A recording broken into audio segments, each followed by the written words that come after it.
2 weeks before Christmas, candles lit outside church to mark the deaths of 20 children. The whole town seemed to be here. This is a community deep in shock. When the unthinkable happens in our very midst, our faith is tested. Not just in the religious sense, not just necessarily our faith in God, but our faith in community. It had been a day, the same governor said, when evil visited this small community. A quiet, prosperous town, the last place where you'd expect a mass shooting.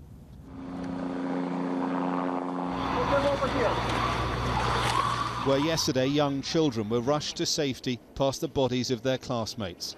7- and 8-year-olds giving heartbreaking eyewitness accounts we normally only hear from adults. I saw some of the bullets going past the hall that I was right next to, and then a teacher pulled me into her class. I was like afraid when we had to go to our cubbies. Okay, oh. Yeah, and every door in the building, except for the ones in the hallway, had to close. And we had to lock our doors so the animal couldn't get in. While their teachers said they wept like children after escaping the slaughter.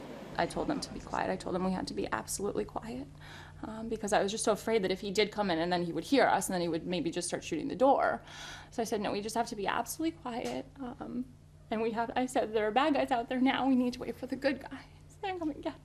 In the White House, even the president fought with his emotions as he tried to sum up the feelings of all Americans at the news. The majority of those who died today were children. Beautiful little kids between the ages of 5 and 10 years old.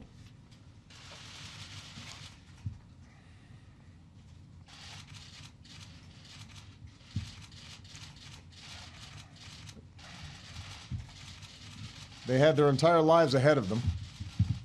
Birthdays, graduations, weddings, kids of their own.